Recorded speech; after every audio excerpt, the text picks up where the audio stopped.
کل خیبر پختونخوا کے لیے، پاکستان کے لیے، بلکہ پوری امت مسلمہ کے لیے انتہائی دردناک دن تھا، کیونکہ شیخ ادریس صاحب کل شہید ہوئے ہیں۔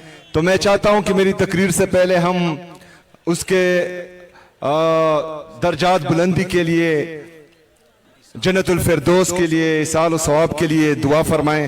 میں پیر صاحب سے درخواست کرتا ہوں کہ وہ دعا کریں۔ بسم اللہ الرحمن الرحیم۔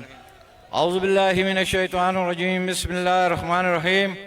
اللہم صلی علی محمد وعلی آل محمد خیر الخلق وافضل البشر شفیع الام یوم الحشر والنشر، وصلی علی سیدنا محمد وعلی آل سیدنا محمد وعطرته بعدد کل ما ملکا، وصلی علی محمد وعلی آل محمد جمیع الانبیاء والمرسلین، وصلی علی کل الملائکۃ المقربین وعلی عبادت اللہ الصالحین، وسلم تسلیما کثیرا کثیرا برحمتک وبفضلک وبکرمک یا اکرم الاکرمین، برحمتک یا ارحم الراحمین۔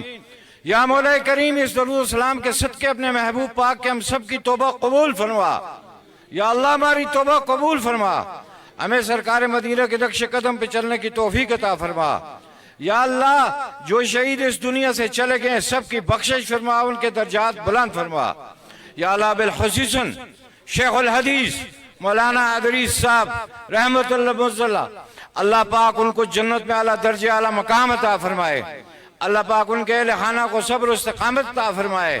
میں مانسرہ والوں سے درخواست کرتا ہوں، یا جو ہمارے مہمان آئے ہیں بالخصوص افریدی صاحب، جنید بھائی، ان کے لیے دعا کرے اللہ ان کو قائم و دائم رکھے، اللہ ہر شر سے بچائے۔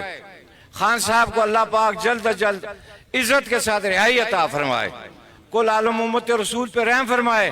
اللہ پاک بابر خان کی پاک کو سلامت رکھے، میرے سارے دوستوں کی، کل عالم امت رسول اول خیر آخر خیر۔ آپ بے ایک دفعہ پھر ہاتھ اٹھا کے عمران خان کے لیے دعا کریں دل سے۔ دیکھیں جو دعا دل سے مانگی جاتی ہے، میرا ایمان ہے وہ قبول ہوتی ہے۔ یا اللہ ان کو عزت کے ساتھ رہائی عطا فرما، یا اللہ ان کو عزت کے ساتھ رہائی عطا فرما، یا اللہ ان کو عزت کے ساتھ رہائی عطا فرما۔ حاضرین محفل جتنے بھی بیٹھے ہیں یا اللہ سب کی مشکلیں حل فرما، اور اللہ پاک وزیر صاحب کے لیے آسانیاں پیدا فرما۔ آمین آمین۔